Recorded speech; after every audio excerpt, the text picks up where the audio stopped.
Bom dia, alunos. Hoje nós vamos ver o sistema linfático e vamos também iniciar o estudo do sistema respiratório, ok? Vocês encontrarão esses assuntos nas páginas 724 e 698 a 702 do seu livro-texto. O sistema linfático é constituído por uma ampla rede de vasos linfáticos que está distribuída por todo o corpo. Ele é composto por um conjunto de órgãos linfóides, por tecidos, vasos e ductos, cujas três funções básicas são: primeiro, remoção de fluidos em excesso dos tecidos corporais, fazendo uma drenagem dos líquidos, absorção dos ácidos graxos e transporte dessa gordura, isto é, dos lipídios, para o sistema circulatório. Sim, quando nós comemos gorduras e as digerimos em ácidos graxos e glicerol no intestino delgado, esses elementos vão para os vasos linfáticos que circulam nas microvilosidades intestinais e daí para o sistema circulatório para chegar às células do corpo. E por fim, a última função, produção de células imunes como linfócitos e monócitos e também células produtoras de anticorpos, os plasmócitos. Sendo assim, o sistema linfático garante que o líquido presente nos espaços teciduais retorne para a circulação sanguínea e colete impurezas e mantendo as nossas defesas vigilantes contra os invasores. Nos linfonodos, sobre os quais nós falaremos mais para frente, os micro-organismos e as partículas estranhas são destruídos pela ação do sistema imunológico. Nos linfonodos temos a ação de macrófagos que realizam fagocitose de partículas estranhas e também a ativação dos linfócitos. Nós observamos aqui um trabalho conjunto entre o sistema linfático e o sistema imunológico. Vamos ver então seus componentes. O timo. O timo é um órgão do sistema linfático que fica localizado na parte superior do tórax, próximo ao coração. Ele difere de todas as outras estruturas do corpo humano porque ele é maior e mais ativo na infância e vai diminuindo aos poucos após a puberdade. Dentro do timo, os linfócitos T amadurecem. No início da adolescência, o timo começa a diminuir do tamanho e atividade, e o tecido do timo é gradualmente substituído por tecido adiposo, num processo denominado involução. A atrofia do timo é devido ao aumento de níveis de hormônios sexuais. E como o timo é um órgão do desenvolvimento das células T, qualquer defeito congênito em sua formação pode levar a uma profunda deficiência de células T e consequente alta suscetibilidade a infecções por vírus, por protozoários e também por fungos. A medula óssea. A medula óssea é encontrada no interior dos ossos e contém as células tronco que produzem os componentes do sangue, os glóbulos vermelhos, os glóbulos brancos e as plaquetas, né? Temos dois tipos de medula óssea. A medula óssea vermelha, que é rica em hemácias e é responsável pela produção das células sanguíneas, e a medula óssea amarela, que é rica em tecido adiposo e que não produz células do sangue e é conhecida popularmente como tutano. A medula vermelha se mantém em atividade intensa e ininterrupta para produzir células sanguíneas e por isso depende de abundante contínuo de suprimento de substâncias a vida toda. A rede linfática. Os capilares linfáticos são extremamente finos e terminam num fundo cego. Eles ficam posicionados nos espaços intersticiais e sempre há um excesso de líquido nesses espaços. A pressão força sua migração para os capilares sanguíneos, formando a linfa. Após ser recolhida pelos capilares linfáticos, a linfa é conduzida até os vasos linfáticos. A partir daí, se junta ao sangue, voltando a ser o plasma. Os capilares linfáticos são os menores vasos condutores do sistema linfático. Eles se originam no tecido conjuntivo como microscópicos vasos de fundo cego, que se unem formando os vasos maiores, os vasos linfáticos. Os capilares linfáticos possuem paredes de uma única camada de células endoteliais. Assim como nas veias, os vasos linfáticos têm válvulas que garantem o fluxo da linfa em um único sentido. A movimentação da linfa ocorre graças a ações externas, como, por exemplo, a contração da musculatura esquelética, já que, diferente da circulação sanguínea, o órgão linfático não tem um órgão, o sistema linfático, desculpe, não tem um órgão que impulsione a linfa, como o coração faz com o sangue. Entre cada válvula nos vasos linfáticos é possível perceber uma dilatação e, como existem várias válvulas, o vaso linfático fica parecendo um colar de contas. Essas dilatações são os linfonodos. Os vasos linfáticos vão se juntando e terminam em dois grandes ductos, o ducto torácico e o ducto linfático direito. O ducto torácico é o maior vaso linfático do nosso corpo e o tronco comum a quase todos os vasos linfáticos. Os dois ductos desembocam na junção da veia jugular esquerda com a veia subclava esquerda e também na junção da veia subclava direita com a veia jugular direita, na altura do peito no corpo humano. O outro órgão é o baço, que é um pequeno órgão que está localizado na parte superior esquerda do nosso abdômen e é muito importante para filtrar o sangue e remover glóbulos vermelhos lesionados ou velhos, e assim como produzir e armazenar células brancas para o sistema imune. Além disso, o baço também atua como um banco de sangue de emergência, porque ele armazena hemácias e pode lançar essas hemácias na corrente sanguínea em momentos de necessidade, como por exemplo, num esforço físico intenso. Pode-se viver sem um baço? Sim, porque outros órgãos, como o fígado, vão assumir as suas funções, mas essa pessoa não mais poderá doar sangue. E por fim vamos falar sobre os gânglios linfáticos, também chamados de linfonodos, que são pequenos corpos de forma oval, formados por tecido linfático e envolto por tecido conjuntivo. É no interior dos linfonodos que se encontra uma grande quantidade de células responsáveis pela nossa defesa, tais como os macrófagos e linfócitos. Quando a linfa passa no interior dos linfonodos, micro-organismos e partículas estranhas são atacadas pelo sistema imune. No momento em que o nosso corpo está lutando contra uma infecção, é comum que os linfonodos se tornem inchados e sensíveis, formando as chamadas ínguas. Os linfonodos são, então, como se fossem os coadores, vamos dizer assim, da linfa, tá? Assim como você pode coar o leite para retirar a nata, os linfonodos coam a linfa para retirar micro-organismos invasores do nosso corpo. Mas o que é a linfa, como ela se forma e qual a sua composição? Bem, vamos entender que durante a circulação do sangue, juntamente com alguns glóbulos brancos, sai dos vasos sanguíneos sob pressão um pouco de líquido que acaba entrando nos espaços entre as células do corpo, chamados espaços intersticiais, formando então o chamado fluido intersticial ou líquido intercelular. Esse líquido fica entre a pele e os demais órgãos, músculos e o sistema circulatório, por exemplo. Com 90% de água em sua composição, relativamente próximo do plasma, o líquido intersticial serve para preencher a parte vazia entre as células e os vasos capilares sanguíneos. O excesso de líquido intersticial é captado pelos capilares linfáticos e é transformado em linfa.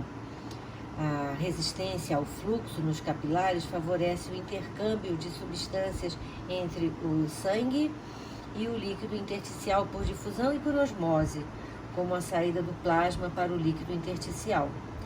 O sistema linfático é o responsável por drenar o excesso de líquido intersticial do organismo. O líquido intersticial, como eu falei, é o líquido presente entre as células e de onde as células retiram os seus nutrientes e para onde elas excretam substâncias residuais depois dos seus metabolismos, né? Então, em condições normais, o líquido e as proteínas que ficam em excesso nos tecidos são retirados e devolvidos ao sangue por meio do sistema linfático. A linfa é, portanto, o nome dado ao líquido perdido pelos capilares para os tecidos circundantes após entrar no sistema linfático. A linfa se caracteriza por ser um fluido com a composição muito semelhante ao do plasma sanguíneo, porém com baixa concentração de proteínas e uma grande presença de linfócitos. Então, resumindo, como a linfa se forma, para entender a formação da linfa, é preciso saber que no nosso corpo existem 3 tipos de líquido: o sangue, a linfa e o líquido intercelular, também chamado de intersticial. O que os difere é o local onde são encontrados. Por exemplo, o líquido intercelular forma-se a partir do plasma sanguíneo que extravasa dos vasos capilares. Esse excesso se acumula entre as células nos espaços intersticiais. Aí, o líquido intersticial pode ser recolhido pelos capilares sanguíneos ou pelos capilares linfáticos. Quando ele é recolhido pelos vasos linfáticos, forma-se a linfa. Como os poros dos capilares linfáticos são bem pequenos, não permitem a passagem das hemácias e, por essa razão, não se encontram hemácias na linfa. Mas, ao contrário, os glóbulos brancos conseguem passar, isso é, eles conseguem atravessar as paredes dos capilares sanguíneos e aí chegarem aos espaços intersticiais, sendo então recolhidos pelos capilares linfáticos. Entretanto, em algumas situações, a quantidade de líquido nos tecidos ultrapassa a capacidade do sistema linfático de garantir o retorno dele à circulação, e aí se forma o edema. O edema pode ter causas diversas, como alterações na parede de um capilar, o aumento da pressão hidrostática do sangue, retenção de sódio, porque o sódio absorve água, e também diminuição da drenagem linfática. E geralmente isso é causado por varizes, também por alergias, por longas viagens em que se fica muito tempo sentado, por trombos, por doenças cardíacas e também doenças renais, por obesidade e também por uma parasitose que nós já estudamos, a filariose, que é causada pela Wuchereria bancroft. É necessário procurar um médico para diagnóstico e para o tratamento, que muitas vezes requer massagens, as chamadas drenagens linfáticas, que podem ser feitas com as mãos ou com o uso de aparelhos. Geralmente, após uma cirurgia, são necessárias sessões de drenagem linfática, porque quando se corta o músculo, também se cortam vasos linfáticos e a linfa vai se acumulando nessa região. Assim como os hematomas, chamados de manchas roxas, são o resultado do rompimento de vasos sanguíneos e o extravasamento de sangue nessa região, o edema, o inchaço, é o resultado do rompimento dos vasos linfáticos. Pode ocorrer em qualquer parte do corpo, até no cérebro, mas por motivos óbvios é mais comum nos membros inferiores. Em muitos casos, os edemas podem ter uma reação inflamatória e causar dores e grandes dificuldades de locomoção, como nesses 2 casos, vocês imaginam, né? Como eu falei e falo sempre, aos primeiros sintomas, procurem sempre um médico para o diagnóstico e o consequente tratamento, ok? Então, nesse slide, estamos mostrando a localização dos capilares linfáticos aqui em verdinho e mostrando o caminho do líquido intersticial saindo dos espaços entre as células e sendo captados pelo capilar linfático, né? E também os vasos linfáticos aqui em torno das microvilosidades do intestino, onde os lipídios vão ser absorvidos, e aqui estão evidenciados os vasos linfáticos em amarelo, ok? Outro órgão que faz parte do sistema linfático são as tonsilas, que antigamente eram chamadas de amígdalas. As tonsilas são órgãos linfóides que manifestam anticorpos específicos e ativam as células B e T, e em resposta a uma grande variedade de antígenos, e desempenham funções de imunidade humoral e imunidade celular, que nós já vimos na aula passada. São a primeira linha de defesa do sistema imunológico contra patógenos ingeridos ou inalados, por sua localização estratégica entre a boca e o nariz. Como nós já falamos, quando inchados, podemos ter as chamadas ínguas. Por isso, certamente, quando vocês foram ao médico, ele examinou com os dedos a região do seu pescoço. Encontrando ínguas, muito provavelmente seu corpo está sendo atacado por algum micro-organismo, uma bactéria, por exemplo, que deverá ser identificada e atacada antes que outros sintomas piores apareçam. E esse slide resume tudo que nós vimos até agora.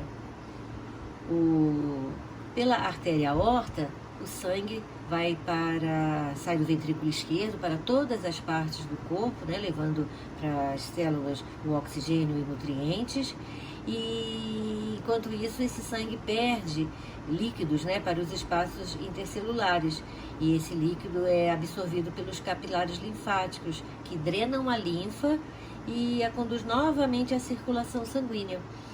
Porém, antes, a linfa é filtrada nos linfonodos e volta à composição do sangue depois de dar oxigênio para as células e agora se tornar sangue venoso, que vai voltar ao coração pelas veias cavas superior e inferior e vai entrar no átrio direito do coração, fechando assim o ciclo. E assim, nós terminamos o primeiro assunto de hoje, sistema linfático. Vamos então iniciar o estudo do próximo sistema, o sistema respiratório, ok? O sistema respiratório funciona garantindo a entrada e a saída de ar do nosso corpo, possibilitando as trocas gasosas a nível alveolar. Todas as nossas células precisam fazer respiração celular, que é um processo que acontece mais especificamente no interior das mitocôndrias das células. Nesse processo de respiração celular, as substâncias orgânicas reagem com o gás oxigênio, liberando energia que é utilizada pela célula em seus diversos processos vitais, no seu metabolismo. Os produtos da respiração celular são a água e o gás carbônico. A água até pode ser armazenada e ser reutilizada pela própria célula, mas o CO2 não tem mais utilidade e pode ser até considerado tóxico, então tem que ser eliminado do corpo. As substâncias orgânicas e o oxigênio chegam às células pelo sangue, que é levado pelo sistema circulatório e deve chegar a todas as células do nosso corpo rápida e eficientemente. E é também o sangue o responsável por levar as excreções, como o gás carbônico, que deve ser eliminado nos pulmões. Portanto, a respiração pulmonar é o processo de trocas gasosas entre o ar atmosférico e o sangue que ocorre nos pulmões, a nível dos alvéolos pulmonares, para ser mais específico. Então, podemos aplicar o termo respiração em dois níveis: respiração celular e respiração pulmonar, fazendo sempre essa diferenciação, ok? Vamos assistir esse vídeo e o som não está muito bom, então, mas ele é autoexplicativo. Eu vou falando alguma coisa durante o vídeo, que é muito bonitinho. O vídeo é sobre o sistema respiratório.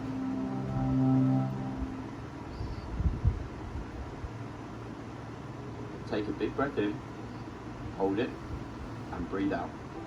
Então, está falando para você inspirar e expirar. O que vai acontecer com o seu sistema respiratório? Então, o oxigênio tem que penetrar no nosso corpo e tem que ser exalado o gás carbônico. Então, esse aí é o oxigênio. As you inhale, Você molecules inspira moving through the e o mouth oxigênio move entra. Mostrou aí pela It goes into boca. the back Depois a of the gente vai ver throat, que não é where muito it enters certo, the né? tube called the trachea. Passa pela The trachea traqueia. or windpipe has special rings Nós vamos of falar sobre a cartilage that traqueia, open né, e os seus anéis de cartilagem. down the sleeve or the trampoline. Ela se The oxygen divide molecule now em travels down the trachea and then will go dois into brônquios, either the left or the right lung via a tube direita e called esquerda, This que vão bronchus penetrar leads into smaller tubes nos called pulmões. bronchioles. Dentro dos And pulmões, finally, the oxygen molecule os will brônquios make são its way divididos em into the tiny bronquíolos air e o sacs oxigênio vai called chegar até alveoli. os alvéolos These pulmonares. alveoli are surrounded by tiny blood vessels called Os capillaries. alvéolos são envoltos por Now passes vasos across from sanguíneos, né, air por capilares to blood sanguíneos, via a process. e o oxigênio vai sair do alvéolo por At the difusão same time, e vai carbon para o dioxide sangue. molecule goes the other way from out of the blood. E o gás into the carbônico alveoli que chegou and ali into the vai air. ter que ser expelido. Então, o gás carbônico está essa bolinha preta. Então, ele vai ser expirado pelo mesmo caminho.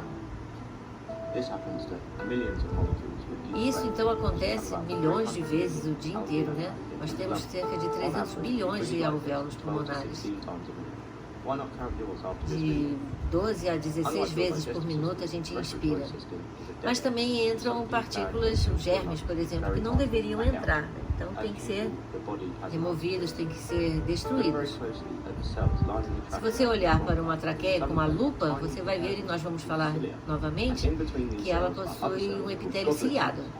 E esses cílios são responsáveis por expulsar algum micro-organismo que porventura chegou aí e não deveria ter chegado. Então os cílios sempre batem de baixo para cima, expulsando os micro-organismos. Então, algumas coisas podem acontecer, alguns problemas, né, como a asma, pneumonia, enfisema e bronquite, que afetam o nosso sistema respiratório. O médico pode colocar uma câmera dentro do nosso sistema respiratório e observar melhor os seus movimentos respiratórios. Então, respire e relaxe. Uma graça, né? Todas as nossas células precisam fazer respiração celular, que é um processo que acontece mais especificamente no interior das mitocôndrias, como eu falei, né? E o sistema respiratório humano é composto por 2 pulmões e uma série de condutores por onde o ar circula.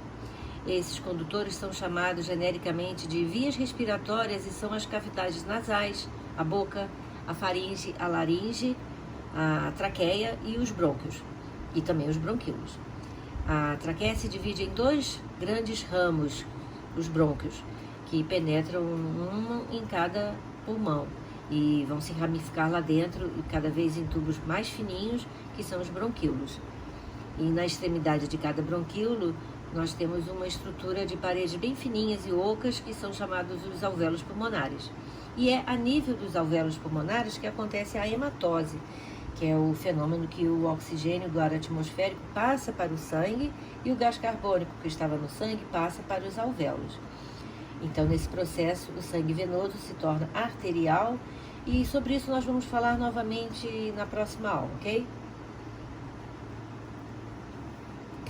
Então, o caminho do ar dentro do nosso corpo deve ser, fossas nasais, faringe, laringe, traqueia, brônquios, bronquíolos e, finalmente, alvéolos pulmonares. As fossas nasais, a faringe, a laringe, a traqueia e os brônquios são denominadas vias aéreas, e os bronquíolos e os alvéolos pulmonares já se encontram dentro dos pulmões. Então, vejam aqui nesse slide a localização das vias aéreas: fossas nasais, faringe, laringe, traqueia, brônquios, e depois dentro dos brônquios, dentro dos pulmões, os brônquios se ramificam formando essa rede de canais cada vez mais fininhos, e são os bronquíolos. Vejam também a localização do diafragma, esse grande músculo aqui que separa o tórax do abdômen.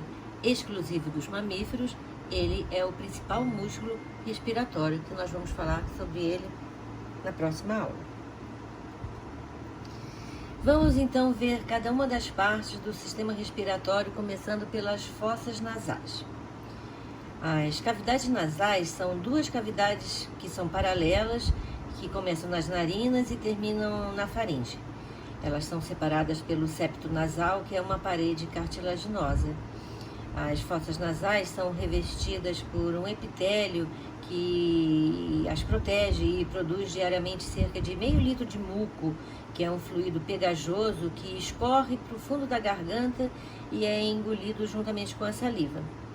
Esse muco tem uma função muito importante de umedecer as vias respiratórias e também de reter partículas sólidas e bactérias presentes no ar inspirado, funcionando assim como um tipo de filtro. Daí um dos motivos para se inspirar sempre pelo nariz e não pela boca, porque a boca não tem esse muco. Outro motivo é que, além de umedecer e filtrar o ar respirado pelo nariz, o ar também é aquecido. Não que nós precisemos aquecer o ar atualmente aqui em Brasília, né? Mas quando nós inspiramos pela boca, as vias respiratórias se resfriam e se tornam mais suscetíveis a infecções e também a inflamações. Certamente vocês já notaram nesse período seco em que estamos vivendo, né? Por isso, nós sempre temos que inspirar pelo nariz para filtrar, umedecer e aquecer o ar que chega aos pulmões. Na função de filtrar o ar, também são importantes os pelinhos do nariz, que retêm a poeira e também as partículas maiores.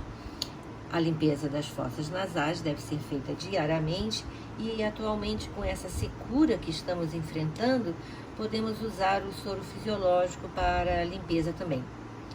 No teto da cavidade nasal, há células sensoriais que são responsáveis pelo sentido do olfato e que nós veremos lá no final do ano, ok?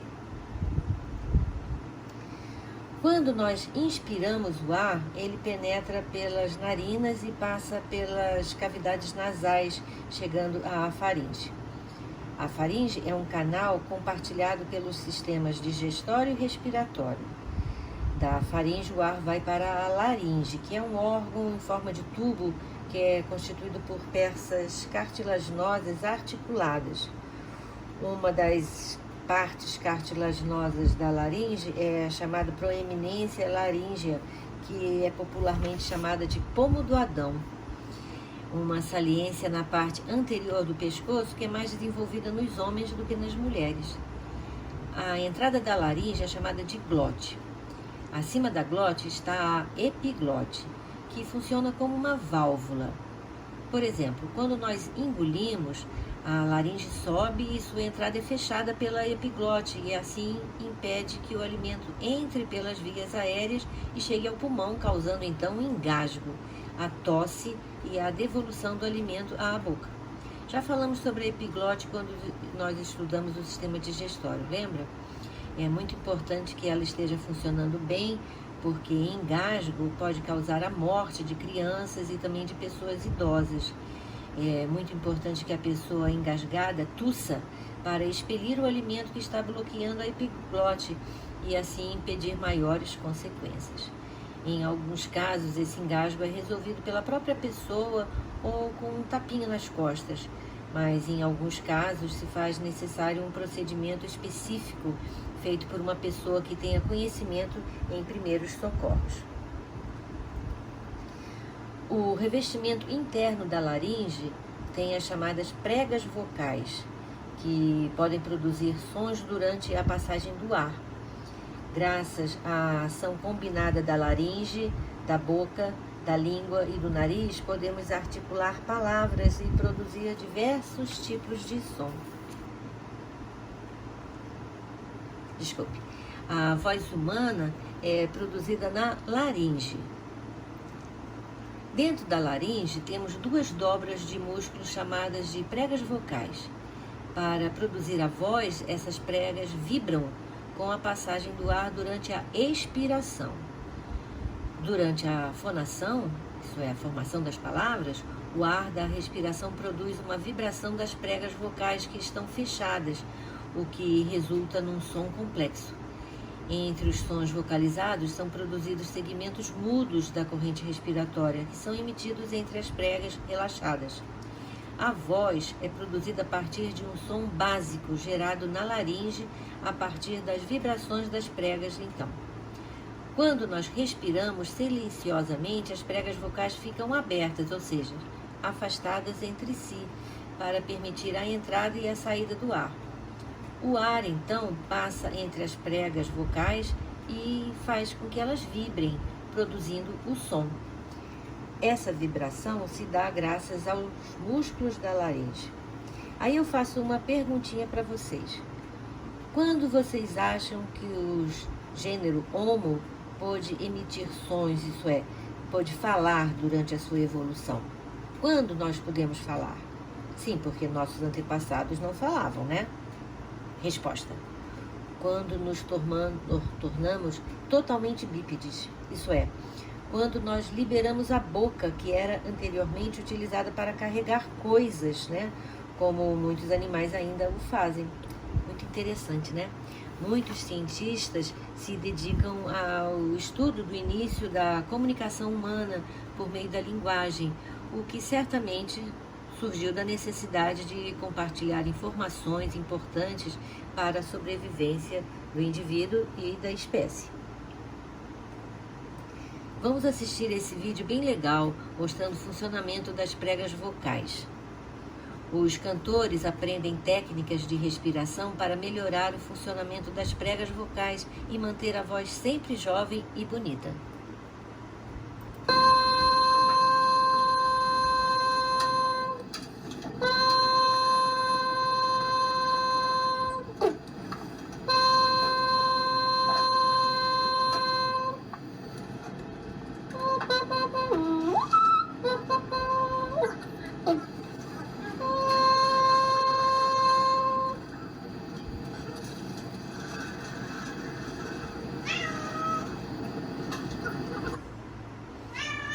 A voz se desenvolve sob a influência das variações de estrógeno, progesterona e testosterona, que são 3 hormônios que se encontram em diferentes quantidades nos diferentes sexos. A testosterona, por exemplo, age sobre o tecido da laringe e faz com que a voz fique mais grave, o que acontece com os meninos durante a puberdade. Mas a voz também amadurece. Certamente vocês não têm a mesma voz que tinham há 5 ou 10 anos, e eu também já não tenho mais a mesma voz dos 20 anos. Uma consulta com um profissional fonoaudiólogo pode ajudar a manter a voz em bom estado por toda a vida. A traqueia é um tubo de mais ou menos 10 a 12 centímetros de comprimento com 1,5 cm de diâmetro. Ela tem as paredes reforçadas por anéis cartilaginosos que impedem que suas paredes se colem, se grudem, e mantendo-a sempre aberta para a passagem de ar.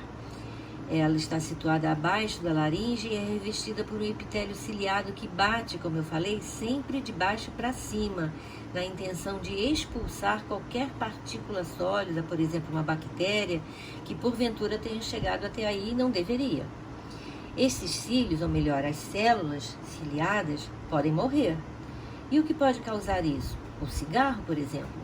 Certamente vocês já ouviram pessoas que fumam muito ou há muito tempo com pigarro, né?